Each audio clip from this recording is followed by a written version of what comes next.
kembali dari kelompok 4 bersama saya Arya Dwi Permana dan teman-teman saya. Saya Nirmala Dewi, saya Maya Satira. Kami dari kelompok 4 ingin membuat video pembelajaran tentang permintaan, penawaran, dan kesejahteraan pasar.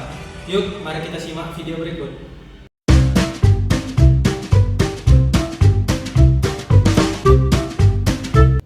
Oke teman-teman, di sini kami akan membahas materi yang berjudul permintaan, penawaran, dan kesejahteraan pasar. Nah, di sini saya Arya Dwi Permana akan menjelaskan materi tentang permintaan dan penawaran. Sebelum itu, apa sih yang dimaksud dengan permintaan dan penawaran? Menurut Ahmad, permintaan diartikan sebagai jumlah barang dan jasa yang diminta atau yang mampu dibeli seseorang atau individu dalam waktu tertentu dengan berbagai tingkat harga. Nah, sedangkan penawaran, sebaliknya nih teman-teman. Menurut Sigit Sarjono, penawaran dalam teori ekonomi memiliki arti berbagai jumlah barang yang ditawarkan pada berbagai tingkat harga dalam periode tertentu. Nah teman-teman, dari definisi penawaran dan permintaan, terdapat hukum penawaran dan permintaan nih teman-teman.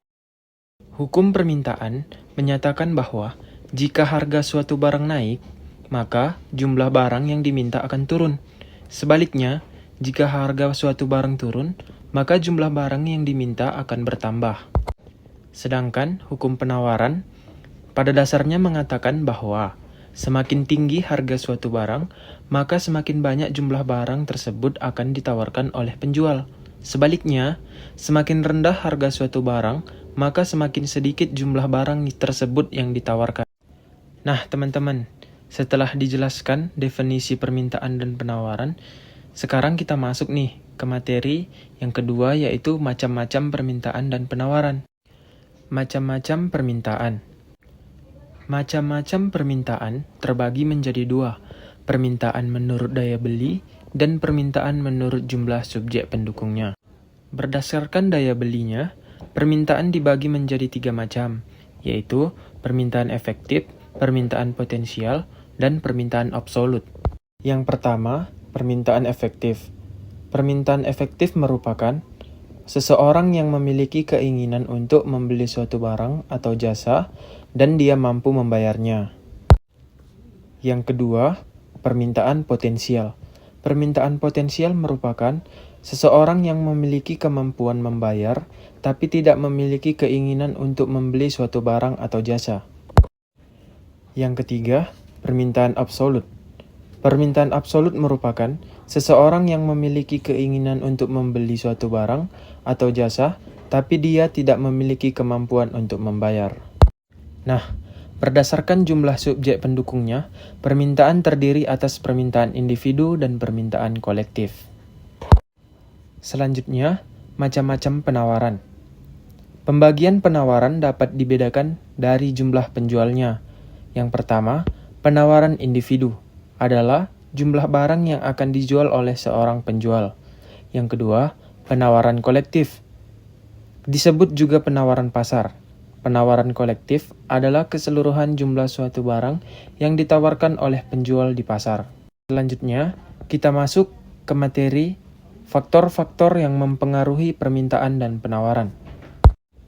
Oke teman-teman, terdapat beberapa faktor yang mempengaruhi permintaan, yaitu yang pertama, harga barang, yang kedua, pendapatan konsumen, yang ketiga, selera konsumen, yang keempat, jumlah penduduk, yang kelima, prediksi konsumen, yang keenam, kualitas barang, dan yang ketujuh, faktor demografi. Selanjutnya teman-teman, terdapat juga beberapa faktor yang mempengaruhi penawaran. Yang pertama, yaitu harga barang itu sendiri.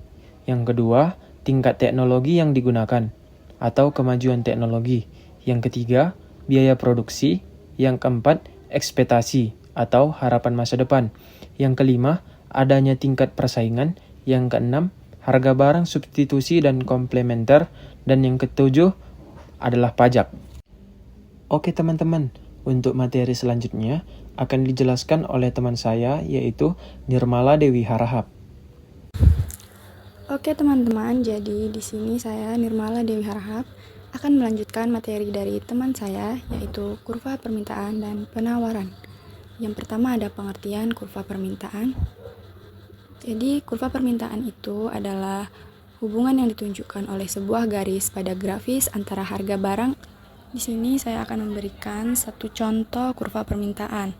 Bisa kita lihat, pada harga suatu barang terdapat nilai 12.000, 11.000, 10.000, 9.000, dan 8.000. Dengan jumlah permintaannya ada 10, 20, 30, 40, dan 50. Bisa kita gambarkan dengan contoh seperti berikut, yaitu garis horizontal merupakan garis yang menunjukkan jumlah barang yang diminta atau bisa kita lambangkan dengan Q yang disebut quantity.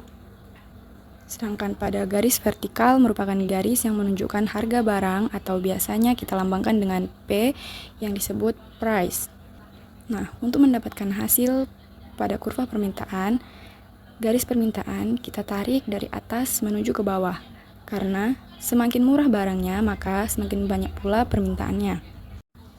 Oke teman-teman, selanjutnya setelah kita memahami pengertian dari kurva permintaan, maka kita akan menjelaskan pengertian dari kurva penawaran.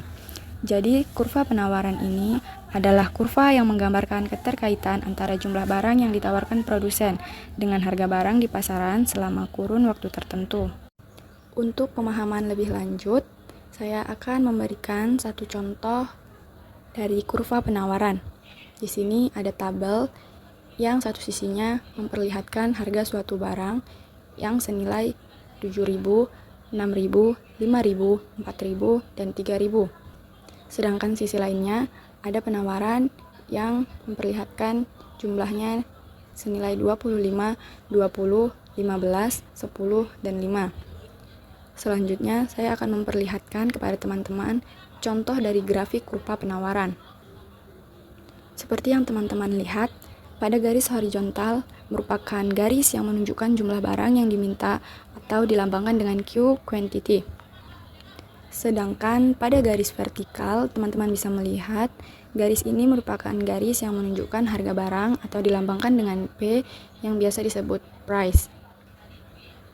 Untuk mendapatkan hasil dari kurva penawaran, teman-teman bisa menarik garis dari bawah menuju ke atas. Karena semakin mahal harganya, maka semakin banyak pula penawarannya.